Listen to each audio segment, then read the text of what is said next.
Little Women by Louise May Alcott. Chapter 5. Being Neighborly. "What in the world are you doing now, Joe?" asked Meg one snowy afternoon as her sister came tramping through the hall in rubber boots, old sack and hood, with a broom in one hand and a shovel in the other. "Going out for exercise," answered Joe with a mischievous twinkle in her eyes. "I should think 2 long walks this morning would have been enough. It's cold and dull outside, and I advise you to stay warm and dry by the fire, as I do," said Meg with a shiver. "Never take advice. Can't keep still all day, and not being a pussycat, I don't like to doze by the fire. I like adventures, and I'm going to find some." Meg went back to toast her feet and read Ivanhoe, and Joe began to dig paths with great energy. The snow was light, and with her broom she soon swept a path all round the garden for Beth to walk in when the sun came out, and the invalid dolls needed air. Now the garden separated the Marches' house from that of Mr. Lawrence. Both stood in a suburb of the city, which was still country-like, with groves and lawns, large gardens, and quiet streets. A low hedge parted the 2 estates. On one side was an old brown house, looking rather bare and shabby, robbed of the vines that in summer covered its walls and the flowers which then surrounded it. On the other side was a stately stone mansion, plainly betokening every sort of comfort and luxury, from the big coach-house and well-kept grounds to the conservatory and the glimpses of lovely things one caught between the rich curtains. Yet it seemed a lonely, lifeless sort of house, for no children frolicked on the lawn, no motherly face ever smiled at the windows, and few people went in and out, except the old gentleman and his grandson. To Joe's lively fancy, this fine house seemed a kind of enchanted palace, full of splendors and delights which no one enjoyed. She had long wanted to behold these hidden glories, and to know the Lawrence boy, who looked as if he would like to be known, if only he knew how to begin. Since the party, she had been more eager than ever, and had planned many ways of making friends with him, but he had not been seen lately, and Joe began to think he had gone away, when she one day spied a brown face at an upper window, looking wistfully down into their garden, where Beth and Amy were snowballing one another. "That boy is suffering for society and fun," she said to herself. "His grandpa does not know what's good for him, and keeps him shut up all alone. He needs a party of jolly boys to play with, or somebody young and lively. I've a great mind to go over and tell the old gentleman so." The idea amused Joe, who liked to do daring things, and was always scandalizing Meg by her queer performances. The plan of going over was not forgotten, and when the snowy afternoon came, Joe resolved to try what could be done. She saw Mr. Lawrence drive off, and then sallied out to dig her way down to the hedge, where she paused and took a survey.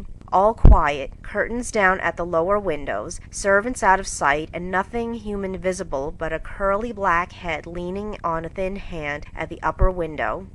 "There he is," thought Joe. "Poor boy, all alone and sick this dismal day. It's a shame. I'll toss up a snowball and make him look out, and then say a kind word to him." Up went a handful of soft snow, and the head turned at once, showing a face which lost its listless look in a minute as the big eyes brightened and the mouth began to smile. Joe nodded and laughed and flourished her broom as she called out, "How do you do? Are you sick?" Laurie opened the window and croaked out as hoarsely as a raven, "Better, thank you. I've had a bad cold and been shut up a week." "I'm sorry. What do you amuse yourself with?" "Nothing. It's as dull as tombs up here." "Don't you read?" "Not much. They won't let me." "Can't somebody read to you?" "Grandpa does sometimes, but my books don't interest him, and I hate to ask Brooke all the time." "Have someone come and see you, then." "There isn't anyone I'd like to see. Boys make such a row, and my head is weak." "Isn't there some nice girl who'd read and amuse you? Girls are quiet and like to play nurse." "Don't know any." "You know us," began Joe, then laughed and stopped. "So I do. Will you come, please?" cried Laurie. "I'm not quiet and nice, but I'll come if Mother will let me. I'll go ask her. Shut that window like a good boy and wait till I come." With that, Joe shouldered her broom and marched into the house, wondering what they would all say to her. Laurie was in a flutter of excitement at the idea of having company, and flew about to get ready, for as Mrs. March said, he was a little gentleman, and did honor to the coming guest by brushing his curly pate, putting on a fresh collar, and trying to tidy up the room, which, in spite of half a dozen servants, was anything but neat. Presently there came a loud ring, then a decided voice asking for Mr. Laurie, and a surprised-looking servant came running up to announce a young lady. "All right, show her up. It's Miss Joe," said Laurie, going to the door of his little parlor to meet Joe, who appeared, looking rosy and kind and quite at her ease, with a covered dish in one hand and Beth's 3 kittens in the other. "Here I am, bag and baggage," she said briskly. "Mother sent her love and was glad if I could do anything for you. Meg wanted me to bring some of her blancmange. She makes it very nicely, and Beth thought her cats would be comforting. I know you'd laugh at them, but I couldn't refuse. She was so anxious to do something."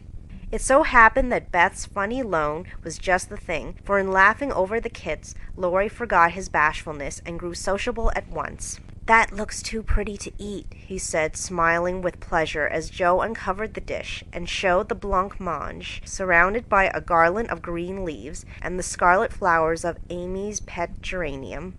"It isn't anything, only they felt kindly and wanted to show it. Tell the girl to put it away for your tea. It's so simple you can eat it, and being soft it will slip down without hurting your sore throat. What a cozy room this is!" "It might be if it was kept nice, but the maids are lazy and I don't know how to make them mine. It worries me, though." "I'll right it up in 2 minutes, for it only needs to have the hearth brushed, so, and the things made straight on the mantelpiece, so, and the books put here, and the bottles there, and your sofa turned from the light, and the pillows plumped up a bit. Now then, you're fixed." And so he was, for as she laughed and talked, Joe had whisked things into place and given quite a different air to the room. Laurie watched her in respectful silence, and when she beckoned him to his sofa, he sat down with a sigh of satisfaction, saying gratefully, "How kind you are. Yes, that's what it wanted.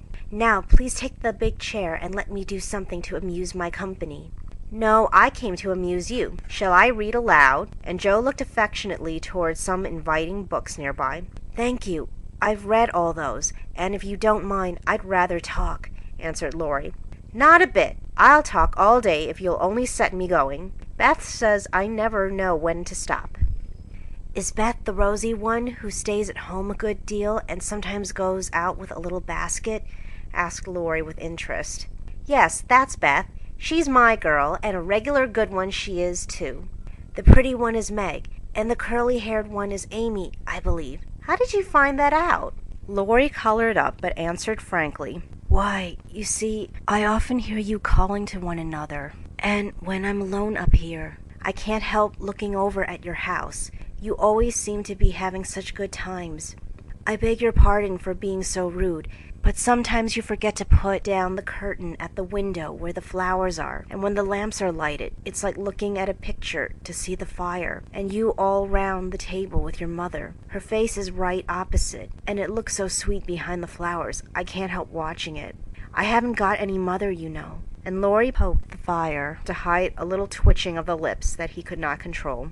The solitary, hungry look in his eyes went straight to Joe's warm heart. She had been so simply taught that there was no nonsense in her head, and at 15 she was as innocent and frank as any child. Laurie was sick and lonely, and feeling how rich she was in home, love, and happiness, she gladly tried to share it with him. Her face was very friendly, and her sharp voice unusually gentle as she said, "We'll never draw that curtain any more, and I give you leave to look as much as you like. I just wish, though, instead of peeping, you'd come over and see us. Mother is so splendid, she'd do you heaps of good, and Beth would sing to you if I begged her to, and Amy would dance. Meg and I would make you laugh over our funny stage properties, and we'd have jolly times. Wouldn't your grandpa let you?" "I think he would if your mother asked him. He's very kind, though he does not look so. And he lets me do what I like, pretty much, only he's afraid I might be a bother to strangers," began Laurie, brightening more and more. "We are not strangers, we are neighbors, and you needn't think you'd be a bother. We want to know you, and I've been trying to do it this ever so long. We haven't been here a great while, you know, but we have got acquainted with all our neighbors but you. You see, Grandpa lives among his books, and doesn't mind much what happens outside. Mr. Brooke, my tutor, doesn't stay here, you know, and I have no one to go about with me. So I just stop at home and get on as I can. That's bad. You ought to make an effort and go visiting everywhere you are asked. Then you'll have plenty of friends and pleasant places to go to. Never mind being bashful. It won't last long if you keep going. Laurie turned red again, but wasn't offended at being accused of bashfulness, for there was so much goodwill in Joe it was impossible not to take her blunt speeches as kindly as they were meant. "Do you like your school?" asked the boy, changing the subject after a little pause, during which he stared at the fire and Joe looked about her well pleased. "Don't go to school. I'm a businessman. Girl, I mean. I go to wait on my great-aunt, and a dear cross old soul she is, too," answered Joe. Laurie opened his mouth to ask another question, but remembering just in time that it wasn't manners to make too many inquiries into people's affairs, he shut it again and looked uncomfortable. Joe liked his good breeding and didn't mind having a laugh at Aunt March, so she gave him a lively description of the fidgety old lady, her fat poodle, the parrot that talked Spanish, and the library where she revelled. Laurie enjoyed that immensely, and when she told about the prim old gentleman who came once to woo Aunt March, and in the middle of a fine speech, how Paul had tweaked his wig off to his great dismay, the boy lay back and laughed till the tears ran down his cheeks, and a maid popped her head in to see what was the matter. "Oh, that does me no end of good. Tell on, please," he said, taking his face out of the sofa cushion, red and shining with merriment. Much elated with her success, Joe did tell on, all about their plays and plans, their hopes and fears for father, and the most interesting events of the little world in which the sisters lived. Then they got to talking about books, and to Joe's delight she found that Laurie loved them as well as she did, and had read even more than herself. "If you like them so much, come down and see ours. Grandpa is out, so you needn't be afraid," said Laurie, getting up. "I'm not afraid of anything," returned Joe, with a toss of the head. "I don't believe you are," exclaimed the boy, looking at her with much admiration, though he privately thought she would have good reason to be a trifle afraid of the old gentleman if she met him in some of his moods.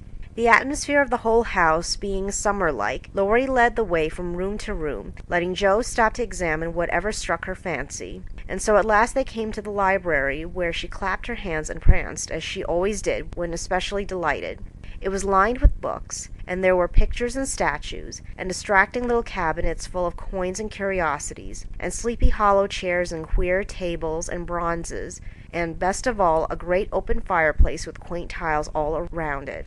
"What richness!" sighed Joe, sinking into the depth of a velvet chair and gazing about her with an air of intense satisfaction. "Theodore Lawrence, you ought to be the happiest boy in the world," she added impressively. "A fellow can't live on books," said Laurie, shaking his head as he perched on a table opposite. Before he could say more, a bell rang, and Joe flew up, exclaiming with alarm, "Mercy me, it's your grandpa!" "Well, what if it is? You are not afraid of anything, you know," returned the boy, looking wicked. "I think I am a little bit afraid of him, but I don't know why I should be. Marmee said I might come, and I don't think you're any the worse for it," said Joe, composing herself, though she kept her eyes on the door. "I'm a great deal better for it, and ever so much obliged. I'm only afraid you are very tired talking to me. It was so pleasant. I couldn't bear to stop," said Laurie gratefully. "The doctor to see you, sir," and the maid beckoned as she spoke. "Would you mind if I left you for a minute? I suppose I must see him," said Laurie. "Don't mind me. I'm as happy as a cricket here," answered Joe. Laurie went away, and his guest amused herself in her own way. She was standing before a fine portrait of the old gentleman when the door opened again, and without turning she said decidedly, "I'm sure now that I shouldn't be afraid of him, for he's got kind eyes, though his mouth is grim, and he looks as if he had a tremendous will of his own. He isn't as handsome as my grandfather, but I like him." "Thank you, ma'am," said a gruff voice behind her, and there to her great dismay stood old Mr. Lawrence. Poor Joe blushed till she couldn't blush any redder, and her heart began to beat uncomfortably fast as she thought what she had said. For a minute a wild desire to run away possessed her, but that was cowardly, and the girls would laugh at her, so she resolved to stay and get out of the scrape as she could. A second look showed her that the living eyes under the bushy gray eyebrows were kinder even than the painted ones, and there was a sly twinkle in them which lessened her fear a good deal. The gruff voice was gruffer than ever as the old gentleman said abruptly, after the dreadful pause, "So you're not afraid of me, eh?" "Not much, sir." "And you don't think me as handsome as your grandfather?" "Not quite, sir." "And I've got a tremendous will, have I?" "I only said I thought so." "But you like me in spite of it?" "Yes, I do, sir." That answer pleased the old gentleman. He gave a short laugh, shook hands with her, and putting his finger under her chin, turned up her face, examined it gravely, and let it go, saying with a nod, "You've got your grandfather's spirit, if you haven't his face. He was a fine man, my dear. But what is better, he was a brave and honest one, and I was proud to be his friend." "Thank you, sir." And Jo was quite comfortable after that, for it suited her exactly. "What have you been doing to this boy of mine, eh?" was the next question sharply put. "Only trying to be neighborly, sir." And Jo told how her visit came about. "You think he needs cheering up a bit, do you?" "Yes, sir. He seems a little lonely, and young folks would do him good, perhaps. We are only girls, but we should be glad to help if we could, for we don't forget the splendid Christmas present you sent us," said Jo eagerly. "Tut, tut, tut! That was the boy's affair. How is the poor woman?" "Doing nicely, sir." And off went Jo, talking very fast, as she told all about the Hummels, in whom her mother had interested richer friends than they were. "Just her father's way of doing good. I shall come and see your mother some fine day. Tell her so. There's the tea bell. We have it early on the boy's account. Come down and go on being neighborly." "If you'd like to have me, sir." "Shouldn't ask you if I didn't." And Mr. Lawrence offered her his arm with old-fashioned courtesy. What would Meg say to this, thought Jo, as she marched away, while her eyes danced with fun, as she imagined herself telling the story at home. "Hey, why, what the dickens has come to the fellow?" said the old gentleman, as Laurie came running downstairs, and brought up with a start of surprise at the astonishing sight of Jo arm in arm with his redoubtable grandfather. "I didn't know you'd come, sir," he began, as Jo gave him a triumphant little glance. "That's evident by the way you racket downstairs. Come to your tea, sir, and behave like a gentleman." And having pulled that boy's hair by way of a caress, Mr. Lawrence walked on, while Laurie went through a series of comic evolutions behind their backs, which nearly produced an explosion of laughter from Jo. The old gentleman did not say much as he drank his 4 cups of tea, but he watched the young people, who soon chatted away like old friends, and the change in his grandson did not escape him. There was color, light, and life in the boy's face now, vivacity in his manner, and genuine merriment in his laugh. "She's right. The lad is lonely. I'll see what those little girls can do for him," thought Mr. Lawrence as he looked and listened. He liked Jo, for her odd, blunt way suited him, and she seemed to understand the boy almost as well as if she had been one herself. If the Lawrences had been what Jo called prim and poky, she would not have got on at all, for such people always made her shy and awkward. But finding them free and easy, she was so herself, and made a good impression. When they rose, she proposed to go, but Laurie said he had something more to show her, and took her away to the conservatory, which had been lighted for her benefit. It seemed quite fairy-like to Jo as she went up and down the walks, enjoying the blooming walls on either side, the soft light, the damp sweet air, and the wonderful vines and trees that hung about her, while her new friend cut the finest flowers till his hands were full. Then he tied them up, saying with the happy look Jo liked to see, "Please give these to your mother, and tell her I like the medicine she sent me very much." They found Mr. Lawrence standing before the fire in the great drawing-room, but Jo's attention was entirely absorbed by a grand piano which stood open. "Do you play?" she asked, turning to Laurie with a respectful expression. "Sometimes," he answered modestly. "Please do now. I want to hear it so I can tell Beth." "Won't you first?" "Don't know how. Too stupid to learn, but I love music dearly."